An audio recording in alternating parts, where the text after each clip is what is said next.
Nipple discharge. Let's understand the causes of nipple discharge. It can be because of discharge from surface. Discharge from surface could be due to Pickett's disease, or it could be because of some skin disease like eczema, psoriasis, or it could be sometimes due to rare causes like chancre. Now, discharge from single duct. Now, what if it is a blood stained discharge? It could be because of intraductal papilloma, intraductal carcinoma, could be because of duct ectasia. Now, what if it is a serous discharge? A serous discharge could be because of fibrocystic disease, or it could be a physiological cause, or it could be duct ectasia, and very rarely a carcinoma. Now, what if the discharge is from the multiple ducts? From multiple duct, it could be blood stain. So here the important cause first would be carcinoma, then it could be because of ectasia, it could be because of fibrocystic disease.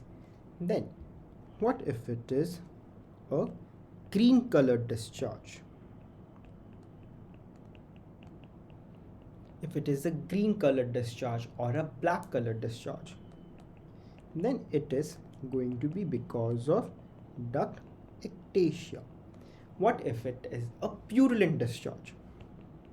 A purulent discharge is going to be because of infection. What if it is a serous discharge? A serous discharge is going to be because of fibrocystic disease, duct ectasia, or it could be again due to carcinoma.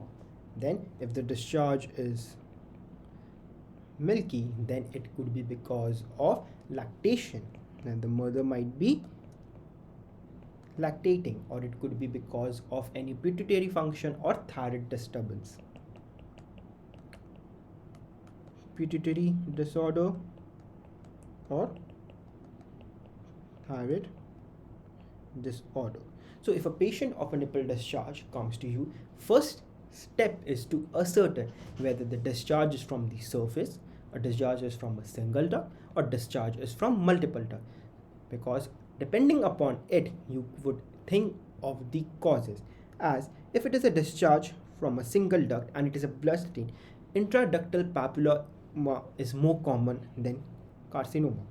Now, if it is a blood-stained discharge from multiple ducts, in that case, intraductal carcinoma is a more important cause. So, how do we manage such patients, right? So, the patient presents, you assess, you take the history, then you go for your investigation. As we said, there has to be a triple assessment, right? So the first step would be the history and the clinical examination, followed by investigation, right? So investigation would include over here mammography or a USG. Now the third step, which I said, was a histopathological examination. Well, that would be need to be done if there is some abnormal findings in the imaging technique, like presence of a tumor. In that case, it would require a biopsy, else it would not be requiring a biopsy. So now if investigations are abnormal, what do you mean by abnormal? Like, do investigations for mass lesion, like over here we would need to proceed with the true cut biopsy. Now if the investigations are normal, then we need to ascertain, as we had done in our history and clinical examination, whether it is a single duct discharge, or it is a multiple duct discharge. So now in single duct discharge we see what, whether the breastfeeding is an issue or not. If it is not an issue, then what do we go? We go for a microdocectomy, right? So what is this microdocectomy? So basically, let's consider this to be the nipple and here, and this to be the duct. So it has to be a tennis racket shaped incision, right? So I'm bad with the diagram, so sorry for that. A tennis racket incision, right? So in microdocectomy it is a tennis racket incision. Now if the breastfeeding is an issue, right, then we need to consider a ductoscopy or a ductography, and then go for a localized duct excision, right? Now if the origin of duct is not certain, then in those cases we do an operation which is called Hadfield operation, right? So what happens over here is, so let's make the diagram again. So over here we have this, right? So you have your breast lobule, so it is going to be a conical shaped lesion, right? Conical shaped excision, right? So it will be a subareolar incision. So in this case you need to do a Hadfield operation. Now over here, if it is a multiple duct discharge, now if there is no distressing symptoms, then we could just give a reassurance and follow up the patient. Whereas if there are distressing symptoms, then we need to do a total duct excision.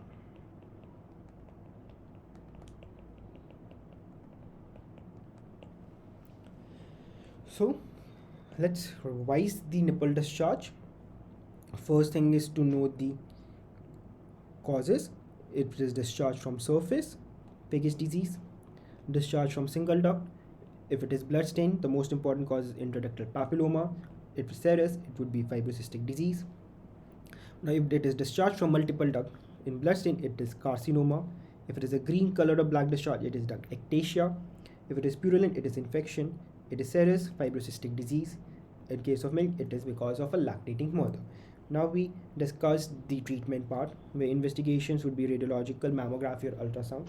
If it is abnormal, we will go for the mass lesion. That would be the next step, would be doing a biopsy. If they're normal, then we see multiple duct discharge or single duct discharge. If there's a single duct discharge, we will go for a localized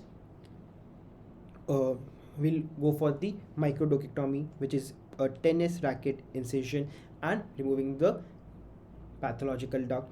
If the breastfeeding an issue, then we might need to consider ductoscopy or a ductography. Now in case of multiple duct discharge, if there are distressing symptoms, we will go for total duct excision. In case of single duct discharge, if the origin of duct is not certain, then we do a Hadfield operation, which is the subareolar incision, where we make a cone shaped incision and remove the ducts.